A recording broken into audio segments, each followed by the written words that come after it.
प्रभाते सूरनभिरंगती दश दिशा भूपाळी म्हणती प्रभाते. श्रीराम समर्थ. सुस्वागत. हिंदू जागृती न्यास व श्री घंटाळी देवी संस्थानच्या प्रभाते मनी या कार्यक्रमात डॉक्टर अश्विनी बापटचा सस्नेह नमस्कार. श्री ब्रह्मचैतन्य महाराज गोंदवलेकर प्रवचने. 6 ऑगस्ट. भगवंताचा आनंद निरुपाधिक असतो. प्रत्येक मनुष्याची प्रवृत्ती भगवंताकडे जाण्याची असते, कारण त्याला आनंद हवा असतो. मनुष्याला आनंदाशिवाय जगता येत नाही, पण सध्याचा आपला आनंद हा नुसता आशेचा आनंद आहे. तो काही खरा आनंद नाही. उद्या सुख मिळेल या आशेवर आपण जगत असतो, पण ते सुख क्वचितच मिळते. ज्या आनंदातून दुःख निघत नाही तोच खरा आनंद. जगण्यामध्ये काहीतरी आनंद असला पाहिजे. जगणे जर आनंददायक आहे तर मग आपल्याला दुःख का होते? वास्तविक आपण कशाकरता काय करतो हेच विसरतो. म्हणजे मनुष्य जगतो आनंदासाठी, पण करतो मात्र दुःख. दारूचा आनंद ही दारूची धुंदी आहे तोपर्यंतच असतो. त्याचप्रमाणे विषयापासून होणारा आनंद तो विषय भोगीत असेपर्यंतच टिकतो. दृश्य वस्तू ही सत्य नसल्यामुळे ती अशाश्वतच असते. अर्थात तिच्यापासून मिळणारा आनंद हा देखील अशाश्वतच असतो. आपण जगामध्ये व्याप वाढवतो तो आनंदासाठीच वाढवतो, पण भगवंताच्या व्यतिरिक्त असणारा आनंद हा कारणावर अवलंबून असल्याने ती कारणे नाहीशी झाली की आनंद पण मावळतो. म्हणून खरा आनंद कुठे मिळतो ते पाहावे. खरा आनंद दृश्य वस्तूंमध्ये नसून वस्तूच्या पलीकडे आहे.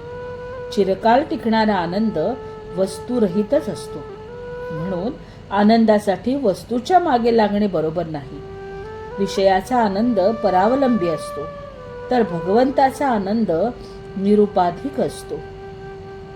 स्वानंद स्मरणाव्यतिरिक्त जे स्फुरण तोच विषय समजावा. खरी आनंदी वृत्ती हीच दसरा दिवाळीची खूण आहे. हास्य हे आनंदाचे व्यक्त स्वरूप आहे. कोणतीही वस्तू अस्तित्वात नसताना होणारा जो आनंद तेच परमात्म्याचे व्यक्त स्वरूप होय. आनंदाला जे मारक आहे ते न करणे म्हणजे वैराग्य, आणि आनंदाला बळकटी येण्यासाठी जे करणे त्याचे नाव विवेक होय. आनंद म्हणजे आत्मचिंतनाने येणारे मानसिक समाधानच होय. जो निस्वार्थ बुद्धीने प्रेम करतो त्याला आनंद मिळतो.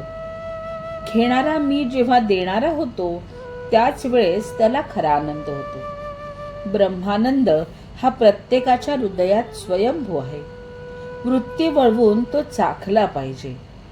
एकांतात स्वस्थ बसावे, रामाला आठवावे, त्याच्या पायावर मस्तक ठेवून त्याला म्हणावे, रामा, माझे मन शुद्ध कर, देहबुद्धी येऊ देऊ नको. तुझे चरण, तुझे हास्य मला सदा पाहू दे.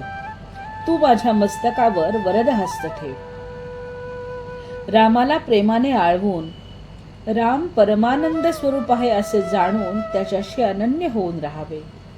मी कोणीच नाही, सर्व राम आहे आणि मी रामाचा आहे या गोड भावनेत आनंदाने असावे. बोधवचन. मनात प्रत्येक संकल्प उठताच त्यावर रामनामाचा शिक्का असावा. आजचा हिंदू कर्तव्य दिनविशेष. 6 ऑगस्ट. मंगळागौरी पूजन. श्रावणी मंगळवार. नवीन लग्न झालेल्या महिला मंगळागौरीचे पूजन करतात. उपवास व रात्री जागरण करतात. मंगळागौरीचे खेळ खेळतात, गाणी म्हणतात. मंडळी, रामरायाचे आणि श्री घंटाळी देवीचे आशीर्वाद आपल्या कुटुंबावर अक्षय राहोत. जानकी जीवन स्मरण. जय जय श्रीराम.